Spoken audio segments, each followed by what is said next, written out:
our third UTOOLS College Access session. For those of you who are new to us, these sessions are brought to you by the nonprofit Career Transitions Incorporated in partnership with University of Michigan Dearborn and with funding by the Michigan College Access Network. Our goal is to provide valuable information to high school students to help them realize that higher education is possible and to help them prepare for the journey to post-secondary education.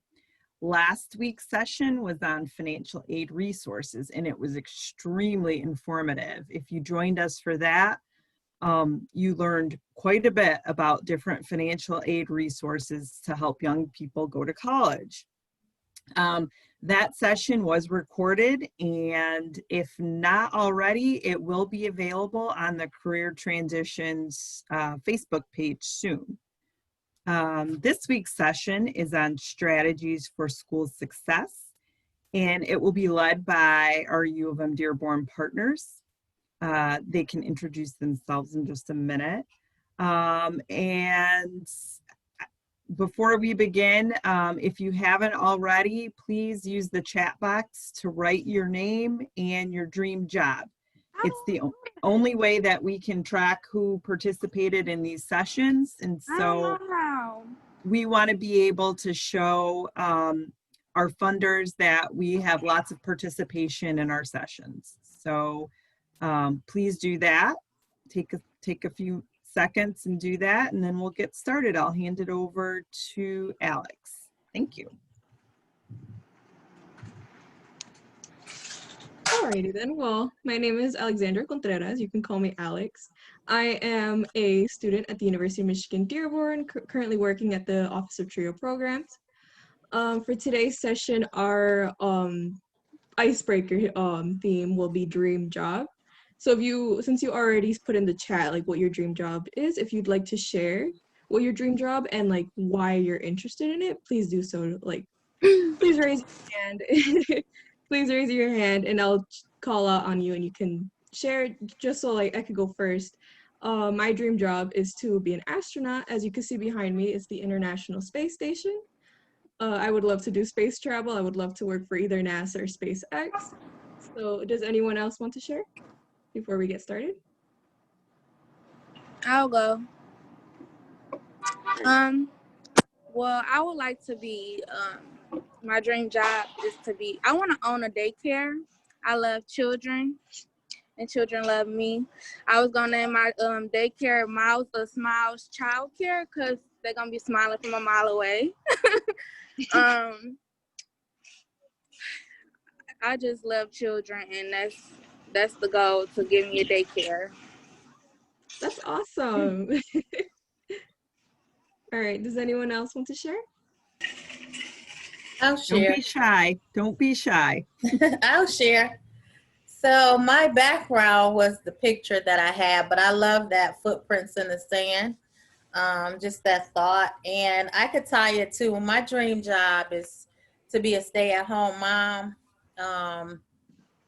And the reason is because being a mom, my daughter is an adult now, but being a mom, you are forever having so many roles. So if I could just be a stay-at-home mom, I probably would adopt kids. And I mean, you could just provide such a nurturing environment.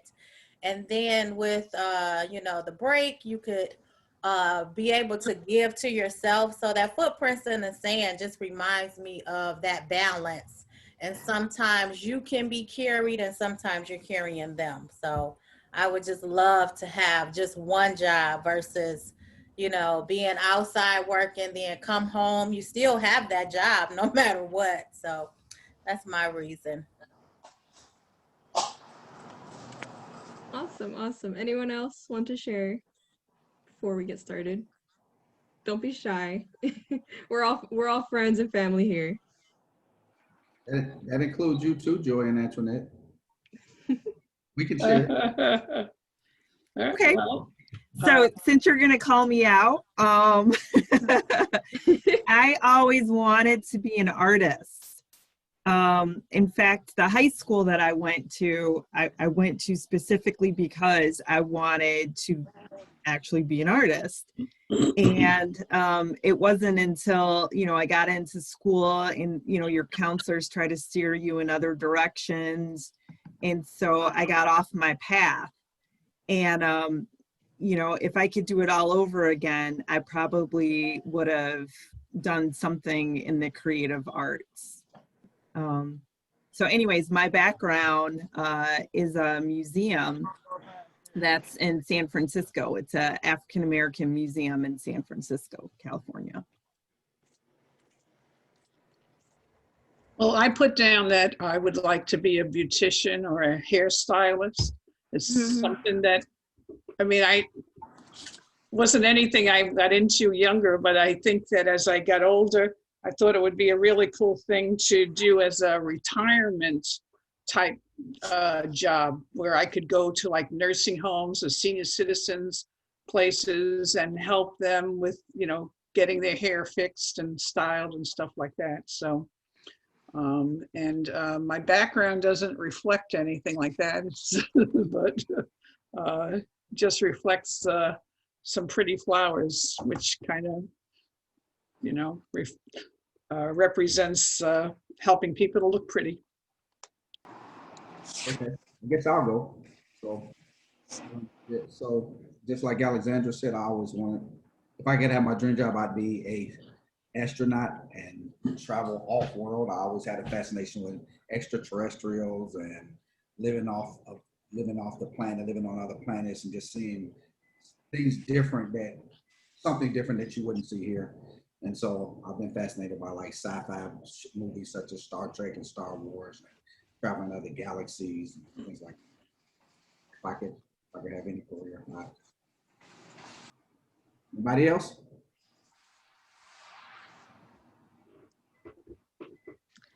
I think that's everyone for now. If you want, you can get started now, Perry. All right, so guess I'll get started. No one else wants to speak. All right. You could start by introducing yourself. Who are you? Thank you so much. So again, my name is Perry Boyd, and I am the director for the Office of Trio Programs at the University of Michigan Dearborn. And today we're going to talk about successful strategies for high school students and how to be a successful online learner. So, but before we get started, I wanted to have a contest. It's a departmental website contest. So we're going to go to our website, and I'm going to introduce you to our staff and some of the programs we have in our office. So I'm going to have to share my screen with you. And I believe, and so after we get, so what we're going to do is we're going to go to the website. I'm going to introduce you to our staff, tell you a little bit about our programs, and then we're going to have a contest. And during the, after you view the videos I want you to view, Alexandra's going to put up a poll and we're going to vote. We'll do it just in that order. At the bottom of your screen, there should be a thing that says share screen. Yeah, I got it, but I'm just trying to make sure. Okay. Good. Can you see? Can you see my screen? Yeah, we can see your screen, Perry. Somehow, everybody's blocking my screen. Let me see. How do I? We can't hear you very well, though. Can you hear me? Yes, that's better. Okay, I need to speak up. All right, so because you all are blocked, this is blocking my screen. I'm sorry, I'm just trying to get this. We can see your full screen, by the way. We can see it. Because everybody else is in front of my screen. Like I can't get you out. Go up to view up on the top right-hand corner and change the view. Okay, I got it. It's cold out here. All right, so can everybody see my screen? Yes. All right, so again, I'm the director for the Office of Trio Programs at the University of Michigan Dearborn. And this is our departmental website. And so if you notice on our departmental website, it gives a description or gives information about the different programs we have. So we have several different programs that we offer to students in middle school, high school, and at the college level. So we have our TRIO Upward Bound Math and Science program. We have our King Chavez Park College Day program, our Michigan Gear Up program, which stands for Gaining Early Awareness and Readiness for Undergraduate Programs. We have our UTOOLS program, which is a program that you are participating in today. And we have the TRIO Student Support Services program. And so with these programs, we serve students that are at risk, low income, first generation students, foster care students, students with disabilities. And all of these programs are housed in our office. And I'll go through and introduce some of our staff. As you can see, myself there. We have Latricia Rice, who's a part of our staff. Willis Peavy, Larry Sawyers, Shania Buffington, Alexandra, and Waleed. These are our staff members. Our staff is continually growing, and we're continually hiring. So what we're going to do is what I'm going to do is go through our intros, and Alexandra is responsible for selecting all of our intros, so she can take full credit for this. And so you're going to watch the intro. Now I want you to select, what we're going to do is you're going to rank the intros in the order that you like them, not necessarily on how fancy you think they are, but in the order in which you like the intros. So we're going to go through, and then and when we get done, we'll do the poll.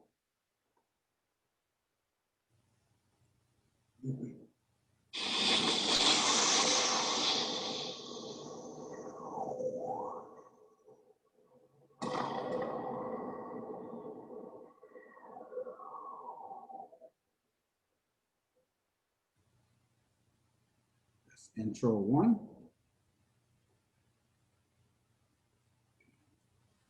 Everybody saw intro 1? Yes. Okay, we'll go to our next one.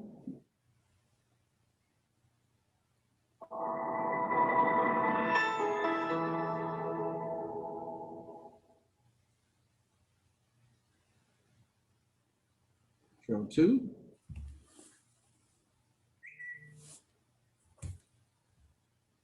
Third intro.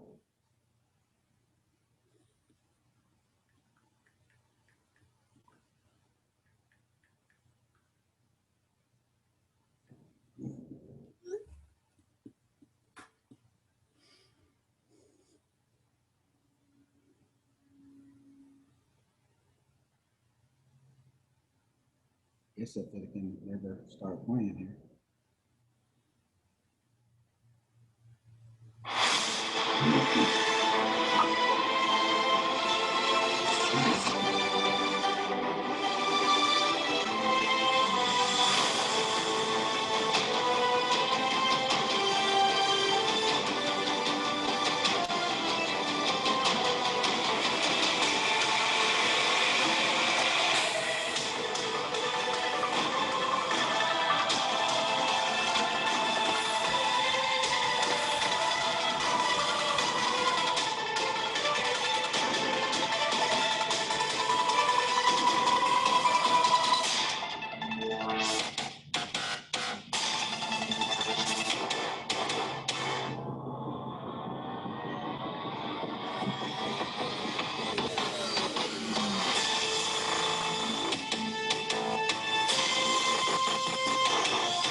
Third intro.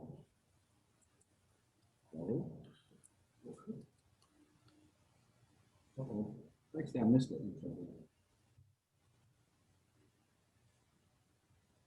Next one.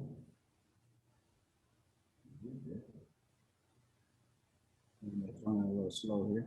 All right, there we go.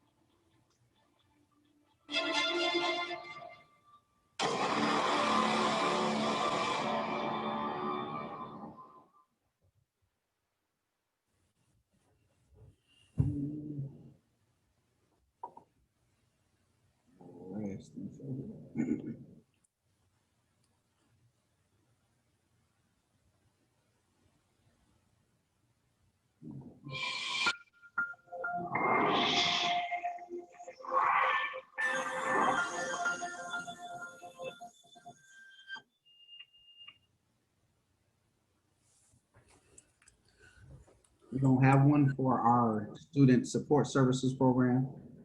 We're in the process of developing an intro for that. So those are our intros. Going to do a poll and you rank the intros. Alexandra, do the poll. All right. Let's see here.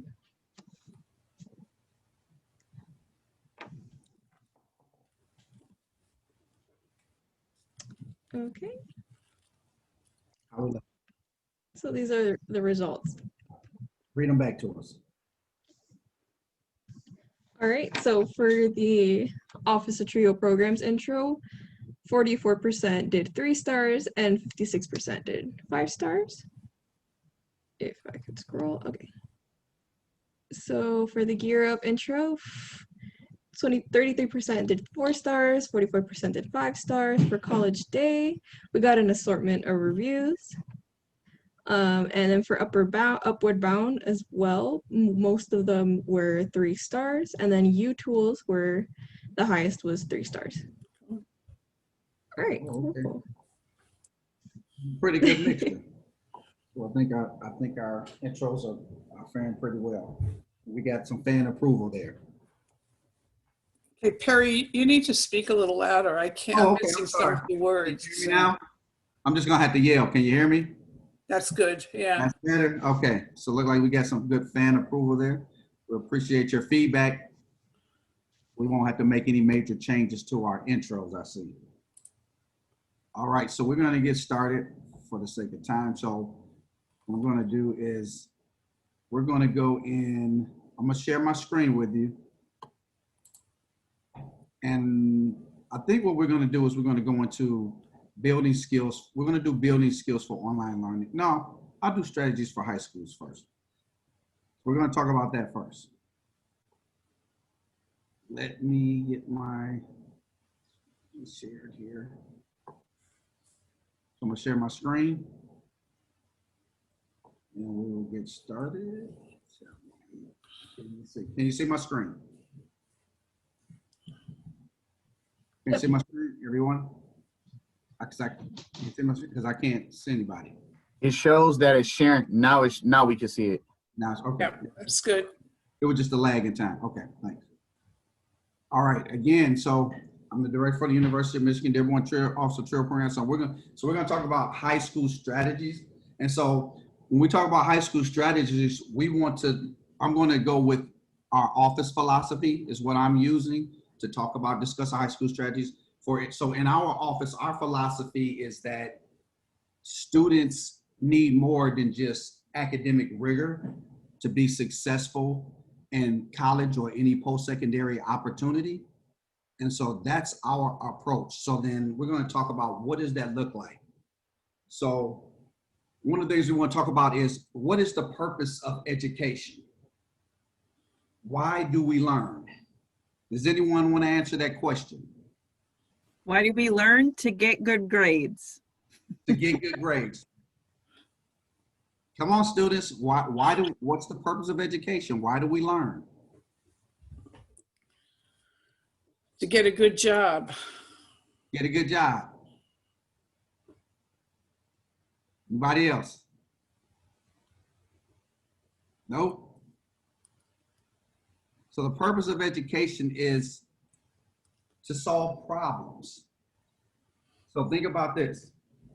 In this picture here, we have a man, he's getting out of a car. At some point in his life, he had to learn. So he has the ability to get out this vehicle. That's solving a problem. As trivial of a problem as we might think it is, he has to know how to put his hand on the handle, which lever to push, how to get his leg out the door, when to stand up, how to close the door, when to move forward so he doesn't slam his hand or body in the door. So he's solving a problem. So the purpose of education is to solve problems. And oftentimes we don't think about it that way, but if you go to work for someone or you work for yourself, you're solving a problem for yourself or you're solving a problem for someone else. So that is the purpose of it. So understanding what is the purpose of education is critical. And so, like I was mentioning before, the philosophy of how we approach getting students prepared for any post-secondary opportunities is, what does it actually take to be successful, a high school successful learner? So when you think about preparing for college or any post-secondary opportunities, oftentimes you'll hear people say, we want to get you ready for college. But are they really talking about being ready for college, or are they talking about being eligible? So you look at the requirements and say, what does it require me to get into whatever school that I'm interested in going to learn? So then they're talking about eligibility. Well, what we want to do when we work with our students, whether it's middle, high school, and even graduates, or even students in undergrad, we want them to be ready for any post-secondary opportunities. And so what does ready look like? So being ready is, to break it down in simpler terms, is students who can succeed without remediation. And so oftentimes what happens is when students register for classes in college, what they have you take is a placement exam. And that placement exam determines what level you are at when you enter college. And then they place you in the math or English in which you are at the level you are at. So even though you may have a desire to be in a higher level, which what they call it, you take where you place. And so many students who enter college or post-secondary opportunities are not ready, and they end up having to take remedial courses to get them ready for the rigors of post-secondary college or post-secondary schooling. So when we look at that, so let's look at some facts here and some statistics. So 61% of all first-year students who enter community college take remedial courses, and 28% of students who enter four-year universities take remedial courses. 38% of all high school graduates graduate from college, and 62% of high school graduates attend college. So those are some numbers that are critical. So you need to know exactly what the statistics are as well. And so when we look at college readiness, what are some other factors that determine whether students are actually ready to attend college or post-secondary opportunities? So a good indicator is ACT scores and SAT scores. Oftentimes when students score high on either one of these standardized tests, it is a good indication that they will not need remedial courses, and that they'll be better prepared for the rigors of college or post-secondary opportunities. Now, when you talk about athletes also benefit, and they athletic students also benefit in college too, because there are a lot of support services, and it helps those students because a lot of those students are at risk. Now we want to talk about, how do you mitigate the problem of not being academically prepared for college or post-secondary education? So these are the things in which we focus on. So regardless to how well or poorly you do in high school, we believe that the academic skills are useful, but academic behaviors are essential. And so over 20 years of research shows that the behaviors are more critical to your success in college or post-secondary education than the academic skills themselves. So if you're looking at the current system that we have in education, it does not really address the problem. So for example, most students who go to school don't understand that we are in a linear system. So when you go to school, you are expected to know things when you reach a certain age. So like when you're 15 and you get to whatever grade you're going to at 15, you get 14, 13, they expect you to just know certain things, and they don't take into consideration that not everyone develops or learns all of the different subject matters at the same pace. And so these are some of the behaviors that are critical to your success if you plan on going to any post-secondary education. So you want to look at a strong work ethic, communication skills, time management, which is something that we're going to talk more about, teamwork, leadership, critical thinking, critical observation, and creative problem solving. And so oftentimes I tell students that education doesn't matter if you learn something but don't apply it. So what you learn is important, but it's more important that you apply what you learn. And so how do we apply what we learn? And you think about mastery of content, which is a statement that I don't often hear in school. So we think about students who learn and they say, well, have you learned material? But the key to it is mastering the content. So if you think about remediation, oftentimes students who need remediation, they need it because they haven't mastered the content. So if you're in the first grade and you're taking math and you move to the second grade and you struggle with math in the second grade, it's because you haven't mastered the content in the first grade. And that is usually the problem. So whenever you're learning, the key phrase you need to think about is mastering the content. And so in order to mitigate mastering the content, like I said before, and going back a slide, is to develop these strong academic behaviors. And I'll give you a good example. My daughter, who was a student down at the University of Michigan, Flint, she did not score well on the ACT or SAT, and she was not valedictorian in her class. She did well, but she was a valedictorian. And so she mastered and developed all of these academic behaviors that I'm showing you here. And that is what helped her, and persistence, and that's what helped her to graduate valedictorian and with her degree in biology from the University of Michigan, Flint. And so that's key. So mastery of content and developing those specific academic behaviors. Now, one of the things that helps us develop those academic behaviors is reading and developing a high or strong vocabulary. And so oftentimes I'll tell students, it doesn't necessarily have to be a vocabulary that you use, and it's what they call it your functional vocabulary, but it should be, you should have a good recognizable vocabulary. So today, students or generally adults know about 5,000 words or have 5,000 words in their arsenal. About 100 years ago, adults had about 20,000 words. So a lot of times students don't realize that texting a lot, not writing papers or taking it seriously when they're writing papers, and reading when you're supposed to, not just reading to do the work, but reading so that you can learn, build your comprehension skills and build your vocabulary. And so when you talk about reading, people who read have a higher vocabulary, higher intelligence, higher income, and higher comprehension. And they've done many studies on this. I was reading an article about a study they had done with a group, two groups of students. And what they had done was they gave both the groups of students were taking the same courses. And what they had done was they had given one group of students a new vocabulary word every week to build their vocabulary. The group of students that had the new vocabulary word every week did better in every subject matter by the end of the year by building their vocabulary. And so I'm going to take you to a video, and we want to learn, just listen to this and just think about how building your vocabulary and how reading matters.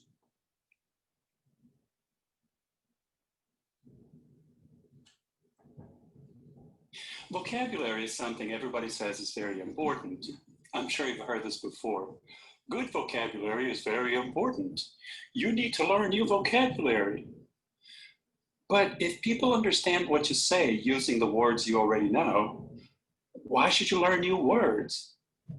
Well, your vocabulary has more of an impact than you realize on how you communicate and on reading comprehension. So how does your vocabulary help or get in the way of communication and reading? How many words do most people know anyhow? 5,000? 50,000? No, that sounds like a lot. Well, stick around and you'll find out the answers. Hi, I'm Mark Franco. Welcome to Snap Language. So how important is it really to have good vocabulary? I can give you 3 main reasons: to communicate effectively, to navigate the social environment, and of course, to read effectively. Of course, you need words to communicate. You may think you know enough words though, because you can communicate effectively in everyday life. But what happens when other people use vocabulary you might not know? This can happen, for example, when you first go to college or in a new professional setting. You'll meet vocabulary you don't normally use at home or in everyday life. Unless you learn the appropriate words for that particular setting, you may not be able to communicate or read as well as you should. If you have poor vocabulary or use words incorrectly, you'll understand less and come across as not very knowledgeable or even a bit out of place. And of course, you'll also want to be accurate. You can sort of say what you mean, or you can say it more accurately and avoid confusion. Who wouldn't want to do that? The language gives you word choice. For example, you could say, Maria and John argued often, but does that truly describe the situation? Word choice gives you, for example, Maria and John bickered often, or Maria and John brawled often. If you have good vocabulary and happen to know not only argue, but also bicker and brawl, you know that choosing between these words actually gives you different information. To bicker does mean to argue, but to argue about things that are unimportant, and to brawl communicates a sense of an angry, loud argument. So the more words you know, the more accurately you can communicate. And of course, you can understand better what other people are saying when they use rich vocabulary. Is that it? You also need good vocabulary to navigate social environments effectively. People use different vocabulary, even grammar, in different social environments. The way you speak to a child is different from the way you speak to an adult. The way you speak to a sibling or send a text message to a close friend is less formal than the way you speak to a stranger or write a college essay. In linguistics, the study of how language works, we call this register. A register is a variety of the same language that we use for a specific purpose or in a specific social setting. We switch registers, meaning we adjust the variety of language we use to be appropriate to the situation. But we need good knowledge of the language to be able to do that. And vocabulary is an important tool to be able to switch registers. Using the wrong register makes you sound, well, kind of weird sometimes. And that's not all. In part 2 of this video, we'll focus on how vocabulary affects reading comprehension and how you can improve your vocabulary. Hey, we also need to answer this. How many words do most people know? So far in this video, we saw a few things you may not have thought about when it comes to vocabulary. A rich vocabulary helps you communicate effectively, understand others better, and express yourself accurately through word choice. You can also navigate different social environments and switch registers to be appropriate to the situation, time, and place. Before you go to part 2 of this video, don't forget to like. Okay, so now, in talking about vocabulary, so some other reasons why we need to learn, deal with our vocabulary. And then I was thinking about how I had groups of students, and I would always ask them, when you read books or when you read your homework or books that you have, textbooks that you have to read or that you're required to read in class, these were college students I've asked this question to. And I say, you come across a word that you don't understand, what do you often do? And those students often said that I just skip right over it. And I thought to myself, well, there's an opportunity for you to build your vocabulary. Oftentimes you will read and you will come across words that you've never seen, or you may not know the meaning of. And this is what I call your recognizable vocabulary. And so oftentimes we don't realize that there's a device that most people carry with them, and it's called a smartphone. And so it's time to put the smartphone to use. So I tell students, use it for everything except for what it can benefit you most at the times it can benefit you most, which is use it as a smart device. So if you're reading and you come across a word that you don't understand, then you should break out your smartphone, look up the word, and now you have another word that you know and can understand when you come across it. And that will help you with your reading comprehension. Can I drop something in here real quick, Perry? Yes. And with my major in college, my bachelor's degree is in communication. So I'm real big on language and using words. But along with your broad vocabulary, you need to learn the vocabulary of whatever system that you're involving yourself in. So, for example, certain colleges have certain terms for different things.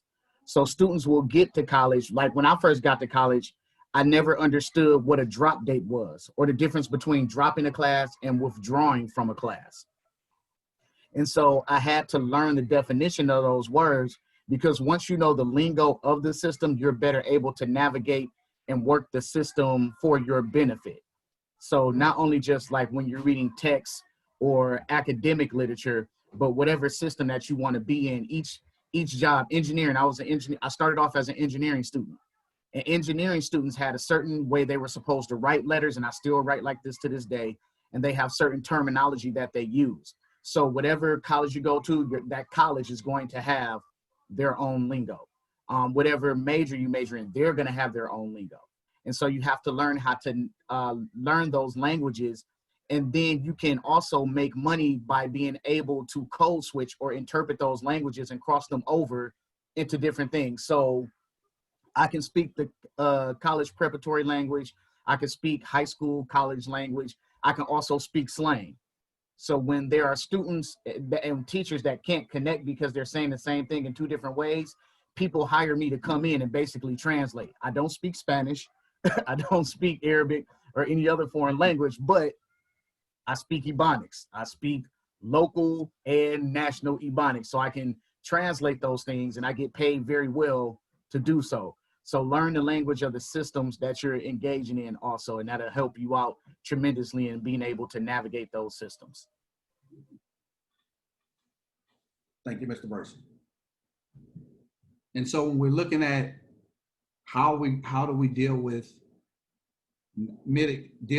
not being as good academically as we may want to, maybe, or to deal with those challenges, we want to look at also taking advantage of one, peer learning, which, if you don't know what peer learning is, it's people who are at the same career stage or age as you are and have the similar experiences or the same experience, and they're pretty much, they can provide you some additional support in subject matters that you may struggle. And so that's why I always tell my children that position yourself around people who can bring value to your life.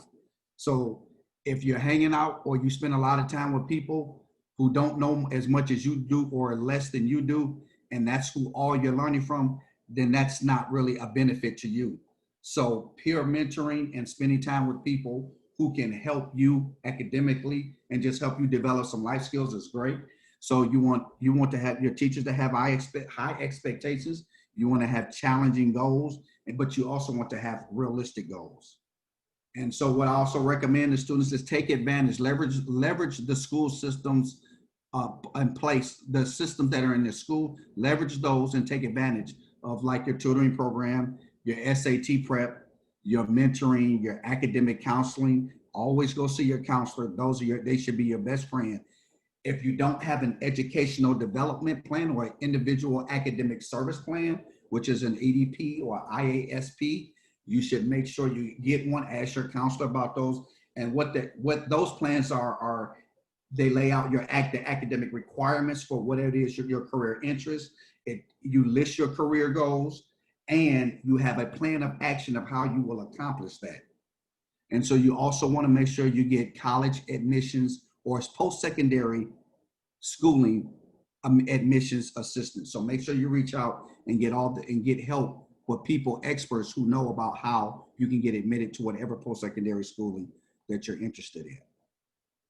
And so we talk about post-secondary schooling. We want to make sure that you understand that it's not just college, but it could be colleges, seminaries, conservatories, institutes of technology, vocational schools, and trade schools. So there are other opportunities other than just college. And I often tell students to make sure, even if you want a college degree, learn a skill. Because if someone doesn't hire you, you're still employable because you have a skill. And so that's critical. So I'm going to end my presentation. with the high school strategies for success. And then we're going to go on to our next presentation. We only got 10 minutes, so I got to move real fast. Anybody have any questions? So we're going to move on to our next part of the presentation. I'll share my screen. All right, so we're talking about skills for successful online learning. So we're going to move fast here, so I won't hold you too long. So what are the skills for successful online learning? So when I first think about online learning, one of the things I think about students struggle with is effective time management skills. So we want to look at time management skills here. Now, think about how you spend your time. Do you spend 5 minutes searching for your phone, misplaced homework assignments, looking for emails with detailed important information, or if you spend 10 minutes looking for an outfit to wear? There are a lot of things we do that waste our time and that contribute to poor time management. How many of you know anyone that has a backpack that looks like this?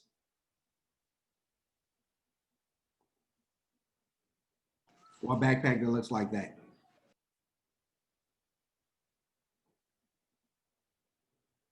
Or has a room that looks like this?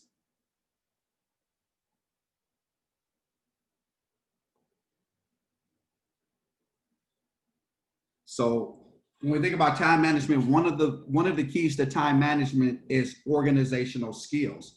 And so I could give you a quick story about, we had a school that we worked with in Detroit, and the coach from the basketball team called me and asked me, could we come out and help their students, because their students were struggling, the players on the basketball team were struggling in math. So we hired a tutor to go out to the school to help the students so that they can get the tutoring that they needed for math. Well, when the tutor got there, the first couple of weeks, she spent time with the students, just helping them develop their organizational skills. And so one of the problems that we discovered is that the students could not find most of their homework or assignments because of how their backpacks and everything were organized. So in doing that and just helping them develop organizational skills, the tutoring wasn't the issue, and it wasn't something that they needed. And all of them, their grades improved in math just by them being able to organize all of their information. And people don't realize how important it is to have good organizational skills. So I will say, and this is the one phrase that I say to my children all the time when we talk, I say, everything goes where? And their response is, in its proper place. So I tell people this all the time, I don't lose anything because everything goes in its proper place. And if it doesn't have a proper place, then you need to create a proper place for it. And so that is critical. So having a routine, having things to go in its proper place, and writing things down will help you develop these good organizational skills, which in turn will help you with managing your time better. And so if you think about productive people, what do productive people do? The first thing first step to being productive is getting things done, is to start doing what needs to be done. So when you think about something, do it when you think about it. Put down your phone, turn off the television, close the social networks. All these things can be done when the task at hand is complete. So you got to be able to prioritize things. And so I don't know how many of you use your calendar, but this is actually a lifesaver for many students. If you don't have a calendar, and even if you think something is very trivial that you don't think is important to schedule, I would still put it on my calendar, because people don't realize how this can actually change your life, just being organized. And of course, having a place to study and organize your information. So this is just showing that this person is sitting there having a place to study and or engage in learning. So when we want to think about it, I like to give you a visualization. I wish we could do this in person. So when you think about it, we have rocks, sand, and cup. I don't know if any of you have ever done this experiment before, but we're going to talk about it. So if we have a cup, we want to get the sand and all the rocks in this cup. So what goes into in order to make this work, what goes in the cup first and what must go in second? Rocks first. Rocks first. Why rocks first? Because there's more room for the rocks, and then the sand can fit in between the spaces. Good answer. So what would the rocks represent? What can't adjust? What can adjust? Good answer. What would the sand represent? What does adjust and will adjust What and does adapt? Exactly. So the rocks essentially are your important tasks, homework, chores, things you need to get done, things that you can't put off, you can't procrastinate with. The sand represents the things you can put off. Video games, social media, things that you can squeeze in between the important tasks. Oftentimes when I do this in person, people will put the sand in and try to put the rocks on top, which never fits in the cup. So the rocks go in first, the sand goes in between the rocks. Good answer. And so when we also think about what's important to be in an successful online learning, you want to think about self-discipline. And so there's an equation that I use with everyone. We talk about self-discipline. And so actions plus feelings equals actions. So if we're going to use variables or we're going to use numbers, where's the zero? And feelings. Feelings. So if actions, you can assign a number to actions. So we'll assign the number 1 to actions. And feelings, you'll put 0 equals what? Actions. Equals 1. So you got 1 plus 0 equals 1. Because feelings is 0, meaning it doesn't matter how you feel. So discipline is doing whatever needs to be done, regardless to how you feel. And that's something that most, not even kids lack, but adults as well. So self-discipline is the key to getting things done. And so what do you want to do? You want to set yourself up for success. You want to have realistic goals. And I always tell people to have students have small positive changes. Don't look to gain everything all at one time, but small positive changes. Come on out. And then we also don't give yourself an out. I'll do it later, or I'll just watch one more episode. No, do it as soon as you think about it. And so we can learn a lot from a baby. So let's just think about this. On this diagram here, we have a baby that's crawling. And of course, the baby is walking at the end. Now, oftentimes we don't really think about it, but as we get older, we actually lose the grit and persistence we once had when we were babies. What if babies had the mentality of teenagers and said, forget it, I don't want to do it, it's too hard? Could that baby ever learn to walk? No. Babies walk and they learn to walk and they don't stop until they learn to walk. Think of the persistence. So when you were a baby, when you want to learn, and if you just look at babies, they get into everything because they're interested in learning. And so they don't stop until they learn what they want to know.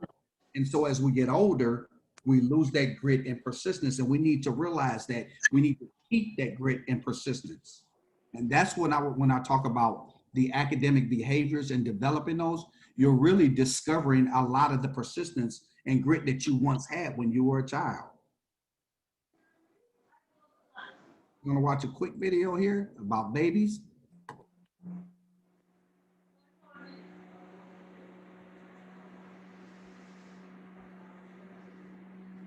When 9-month-old Erin Terry fell into this pool, her parents could not have been happier. That's because just seconds later, she floated to the surface and began to swim. She's a kicker and a mover. Even a snowsuit. It's all part of her training with certified aquatic survival instructor Dina Blum-Rothman. Accidents happen, and we want to arm children with the ability to save themselves. She says all it takes is a month of lessons for a child to learn to survive in water. Her youngest students are just 6 months old. We're really rewarding something correct. And they start realizing, ooh, she liked when I did that. And all of a sudden, in a few weeks, you've got a swimmer. According to child safety advocacy group Safe Kids Worldwide, drowning is the third leading cause of death among children under the age of 1. Blum Rothman says kids can drown in seconds despite adult supervision. Things happen. You blink. You're distracted. You didn't realize that the gate was open. That's why demand for her services keeps growing, but it can sometimes be hard for parents to watch their kids go under, even in a controlled setting. If you're nervous as a parent, get over it, because these are your kids' lives. For the kids, it's just another day at the pool. She loves it. She loves the water, and she's always jumping in and splashing, and it's a good time. Marley Hall, CBS News, Milford, Connecticut.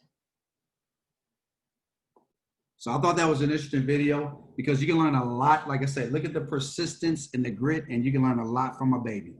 Just think about you were once that age and you had the same type of grit and persistence. So, and we're gonna wrap things up. I know we're here after 6 o'clock. So one last thing I just want to make a note of, and I know that the climate we're in, it's difficult for both students and instructors. And so I just wanted the students to understand that the students understand that the instructors are struggling as well. So it's probably a new term that a lot of you may not be familiar with. Maybe you are. Pedagogy. And so what is pedagogy? And it is the method and practice of teaching. So I need you to all understand that it's a new pedagogy for students to be online learners. And it's also a new pedagogy for instructors to teach a new method of teaching. So we also need to understand that it is a struggle for a lot of the teachers. So in turn, it makes it tough for us and everyone else to learn online when people are all adjusting. So I just want to make sure that students understand to cut your teachers some slack, because it's a tough climate for everybody.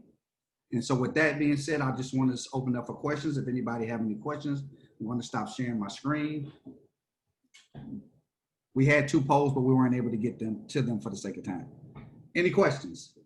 All right, well, I'm done with my presentation. I appreciate you all being on and staying on for the presentation. For your future information, if you go to the TRIO website that Perry showed you earlier and go to the UTOOLS section, we have materials and resources and information there. We also have our Instagram and Facebook pages listed there. And so we'll be posting all kinds of things, scholarships, other information from different colleges, anything that would be helpful to you. So you can see here that all that is available to you on the website. Okay, on the bottom of your page, you should have a link to a thing called reactions. And perhaps if you thought everything was good, you can clap or give us a thumbs up or a heart, or there's one that if you didn't like it, you can cry.